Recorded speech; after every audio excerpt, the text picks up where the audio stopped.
Chapter 4. What is duty? It is necessary in the study of Karma Yoga to know what duty is.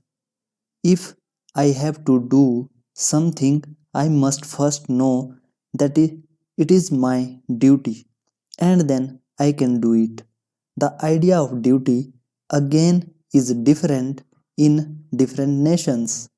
The Mohammedan says what is written in his book, the Quran, is his duty.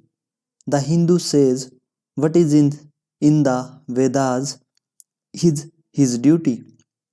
And the Christian says what is in the Bible is his duty.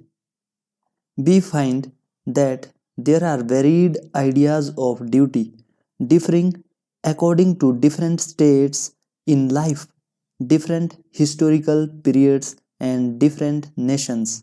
The term duty, like every other universal abstract term, is impossible clearly to define.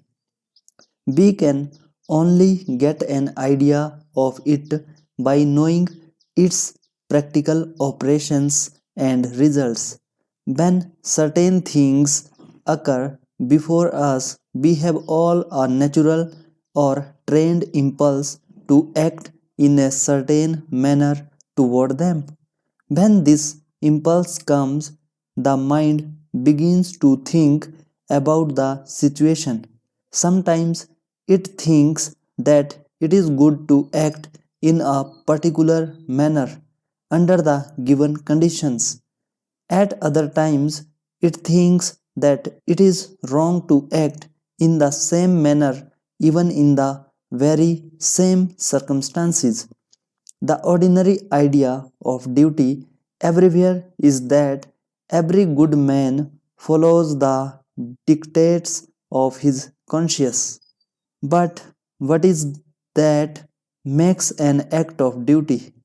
If a Christian find a piece of beef before him and does not eat it to save his own life, or will not give it to save the life of another man, he is sure to feel that he has not done his duty. But if a Hindu dares to eat that piece of beef or to give it to another Hindu, he is equally sure to feel that he too has not done his duty. The Hindu's training and education make him feel that way.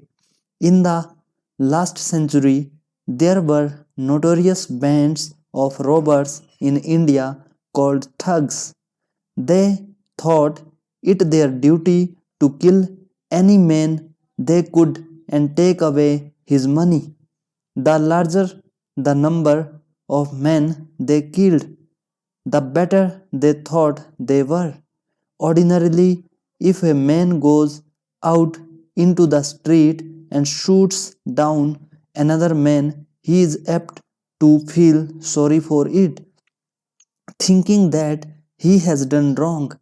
But if the very same man, as a soldier in his regiment, kills not one but 20, he is certain to feel glad and think that he has done his duty remarkably well. Therefore, we see that it is not the thing done that defines our duty. To give an objective definition of duty is thus entirely impossible. Yet, there is duty from the subjective side. Any action that makes us go Godward is a good action and is our duty. Any action that makes us go downward is evil and is not our duty. From the subjective standpoint, we may see that certain acts have a tendency to exalt and ennoble us, while certain others acts have a tendency to degrade and to brutalize us. But it is not possible to make out with certainty which acts have which kind of tendency in relation to all person of all sort and conditions. There is, however, only one idea of duty which has been universally accepted by all mankinds of all ages and sects and countries, and that has been summed up in a Sanskrit aphorism thus: do not injure any beings, not injuring any being is virtue, injuring any being is sin. The Bhagavad Gita frequently alludes to duties depend upon birth and position in life and in society largely determine the mental and moral attitude of individuals toward the various activities of life. It is therefore our duty to do that work which will exalt and ennoble us in accordance with the ideals and activities of the society in which we are born.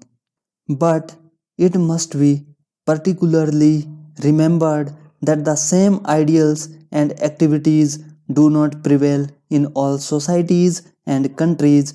Over ignorance of this is the main cause of much of the hatred of one nation toward another. An American thinks that whatever an American does in accordance with the custom of his country is the best things to do, and that whoever does not follows his custom must be a very wicked man. A Hindu thinks that his customs are the only right ones and are the best in the world, and that whosoever does not obey them must be the most wicked man living. This is quite a natural mistake which all of us are apt to make, but it is very harmful. It is the cause of half the uncharitableness found in the world. When I came to this country and was going through the Chicago Fair, a man from behind pulled at my turban. I looked back and saw that he was a very gentlemanly looking man, neatly dressed. I spoke to him, and when he found that I knew English, he became very much abashed. On another occasion, in the same fair, another man gave me a push when I asked him the reason. He also was ashamed and stammered out an apology, saying, "Why do you dress that way?" The sympathies of these men were limited within the range of their own language and their own fashion of dress. Much of the oppression of powerful nations on weaker ones is caused by this prejudice. It drives up their fellow feeling or fellow man. That very man who asked me why I did not dress as he did and wanted to ill treat me because of my dress may have been a very good man, a good father, and a good citizen, but the kindliness of his nature died out as soon as he saw a man in a different dress. Strangers are exploited in all countries because they do not know how to defend themselves. Thus, they carry home false impressions of the people they have seen. Sailors, soldiers, and traders behave in foreign lands in very queer ways, although they would not dream of doing so in their own country. Perhaps this is why the Chinese call Europeans and Americans foreign devils. They could not have done this if they had met the good, the kindly sides of Western life. Therefore, the one point we ought to remember is that we should always try to see the duty of others through their own eyes and never judge the customs of other peoples by our own standard. I am not standard of the universe. I have to accommodate myself to the world and not the world to me.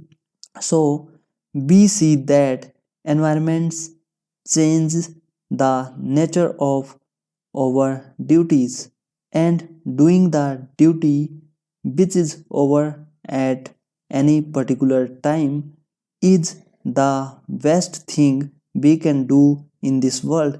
Let us do that duty which is ours by birth, and when we have done that, let us do the duty which is ours by our position in life and in society.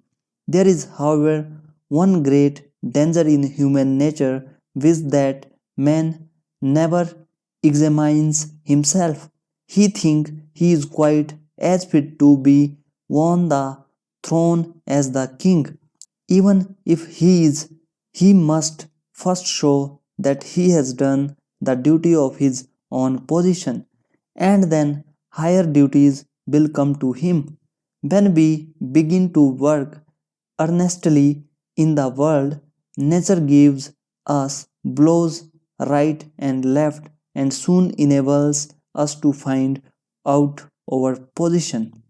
No man can long occupy satisfactorily a position for which he is not fit. There is no use in grumbling against nature's adjustment. He who does the lower work is not therefore a lower man. No man is to be judged by the mere nature of his duties, but all should be judged by the manner and the spirit in which they performed them. Later on, we shall find that even this idea of duty undergoes change, and that the greatest work is done only when there is no selfish motive to prompt it. Yet it is work through the sense of duty that leads us to work without any idea of duty. When work will become worship, nay, something higher than will work be done for its own sake, we shall find that the philosophy of duty, whether it be in the form of ethics or love, is the same as in every other yoga. The object being the attenuating of the lower self so that the real higher self may shine forth. The lessening of the frittering away of energy on the lower plane of existence so that the soul may manifest itself on the higher ones. This is accomplished by the continuous denial of low desires which duty rigorously require. The whole organization of society has thus been developed consciously or unconsciously in the realms of action and experience, where by limiting selfishness we open the way to an unlimited expansion of the real nature of man. Duty is seldom sweet. It is only when love greases its wheels that it runs smoothly. It is a continuous friction otherwise. How else could parents do their duties to their children, husbands to their wives, and vice versa? Do we not meet the cases of friction every day in our lives? Duty is sweet only through love, and love shines in freedom alone. Yet, is it freedom to be a slave to the senses, to anger, to jealousies, and 100 other petty things that must occur every day in human life? In all these little roughness that be met with in life. The highest expression of freedom is to be forbear. Women, slaves to their own uh, irritable, jealous temper, are apt to blame their husbands and assert their own freedom as they think, not knowing that thereby only prove that they are slaves. So it is with husbands who eternally find fault with their wives. Chastity is the first virtue in man or woman, and the man who, however he may have strayed away, cannot be brought to the right path by a gentle and loving and chaste wife is indeed very rare. The world is not yet as bad as that. We hear much about brutal husbands all over the world and about the impurity of men. But is it not true that there are quite as many brutal and impure women as men?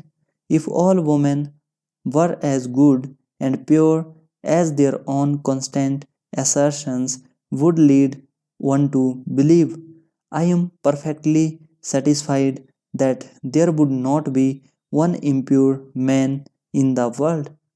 But brutality is there which purity and chastity cannot conquer. A good chaste wife who thinks of every other man except her own husband as her child and has the attitude of a mother towards all men will grow so great in the power of her purity that there cannot be a single man, however brutal, who will not breathe an atmosphere of holiness in her presence. Similarly, every husband must look upon all women except his own wife in the light of his own mother or daughter or sister. That man, again, who wants to be a teacher of religion must look upon every woman as his mother and always behave towards her as such. The position of mother is the highest in the world, as it is the one place in which to learn and exercise the greatest unselfishness. The love of God is the only love that is higher than a mother's love. All others are lower. It is the duty of the mother to think of her children first and then of herself. But instead of that, if the parents are always thinking of themselves first, the result is that the relation between parents and children becomes the same as the that between birds and their offsprings, which as soon as they are fledged do not recognize any parents. Blessed indeed is the man who is able to look upon woman as the representative of the motherhood of God. Blessed indeed is the woman to whom men represent the fatherhood of God. Blessed are the children who look upon their parents as divinity manifested on earth. The only way to rise is by doing the duty next to us, and thus gathering strength go on until we reach the highest state. A young sannyasi went to a forest. There he meditated, worshipped, and practiced yoga for a long time. After years of hard work and practice, he was one day sitting under a tree. When some dry leaves fell upon his head, he looked up and saw a crow and a crane fighting on the top of the tree, which made him very angry. He said, "What dare you throw these dry leaves upon my head?" As with these words, he angrily glanced at them. A flash of fire went out of his head, such was the yogi's power, and burnt the word to ashes. He was very glad, almost overjoyed at this development of power. He could burn the crow and the crane by a look. After a time, he had to go to the town to beg his bread. He went, stood at a door, and said, "Mother, give me a food." A voice came from inside the house. "Wait a little, my son." The young man thought, "You rash bowman, how dare you make me wait? Do you don't know my power yet?" While he was thinking thus, the voice came again. "Boy, don't be thinking too much of yourself. Here is neither crow nor crane." He was astonished. Still he had to wait. At last the woman came, and he fell at her feet and said, "Mother, how did you know that?" She said, "My boy, I do not know your yoga or your practices. I am a common everyday woman. I made you wait because my husband is ill and I was nursing him. All my life I have struggled to do my duty. When I was unmarried, I did my duty to my parents. Now that I am married, I do my duty to my husband. That is all the yoga I practice. But by doing my duty, I have become illuminated. Thus I could read your thought and know what you had done in the forest.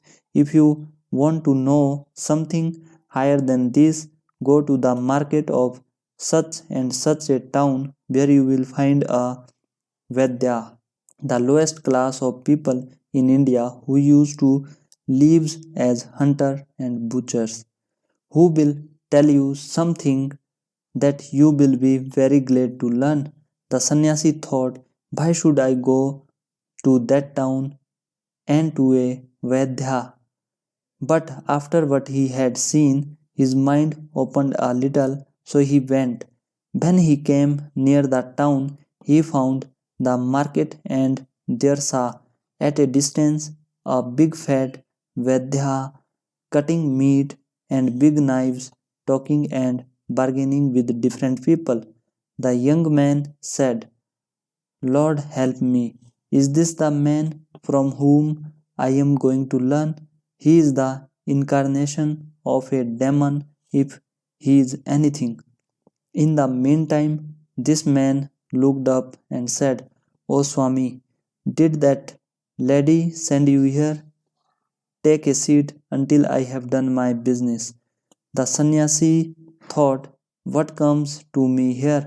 He took his seat. The man went on with his work, and after he had finished, he took his money and said to the sannyasi, "Come, sir, come to my home." On reaching home, the Vaidya gave me gave him a seat, saying, "Wait here," and went into the house. He then washed his old father and mother, fed them, and did all he could to please them. After which he came to the sannyasi and said, "Now, sir, you have come here to see me. What can I do for you?" The sannyasi asked him a few questions about soul and about God, and the Vedya gave him a lecture which formed a part of the Mahabharata called the Vedya Gita. It contains one of the highest flights of the Vedanta. When the Vedya finished his teaching, the sannyasi felt astonished. He said, "Why are you in that body? With such knowledge as you are, why are you in a Vedya's boy and doing such filthy, ugly work?" "My son," replied the Vedya, "no duty is ugly, no duty is impure. My birth placed me in these circumstances and environments. In my boyhood, I learned the trade. I am unattached and I try to do my duty well. I try to do my duty as a householder and I try to do all I can to make my father and mother happy. I neither know your yoga nor have I become a sannyasi, nor I nor did I go out of the world into a forest. Nevertheless, all that you have heard and seen has come to me through the unattached doing of the duty which belongs to my position. There is a sage in India, a great yogi, one of the most wonderful men I have ever seen in my life. He is a peculiar man. He will not teach anyone. If you ask him a question, he will not answer. It is too much for him to take up the position of a teacher. He will not do it. If you ask a question and wait for some days, in the course of conversation, he will bring up the subject and wonderful light will he throw on it. He told me once the secret of work. Let the end and the means be jointed into one. When you are doing any work, do not think of anything beyond.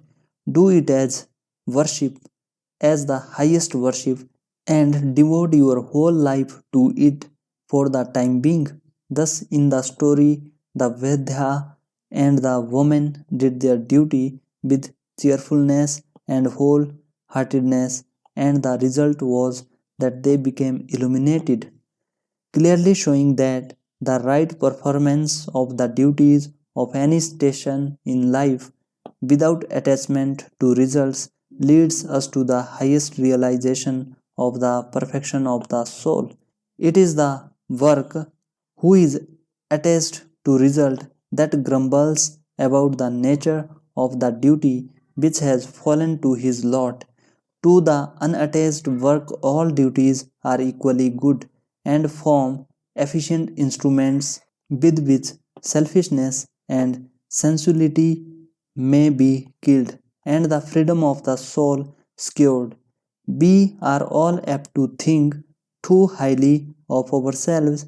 Our duties are determined by our desires to a much larger extent than we are willing to grant. Competition rouses envy and it kills the kindliness of the heart. To the grumbler, all duties are distasteful. Nothing will ever satisfy him, and his whole life is doomed to prove a failure. Let us work on doing as we go, whatever happens to be our duty, and being ever ready to put our shoulder to the wheel. Then surely shall we see the light.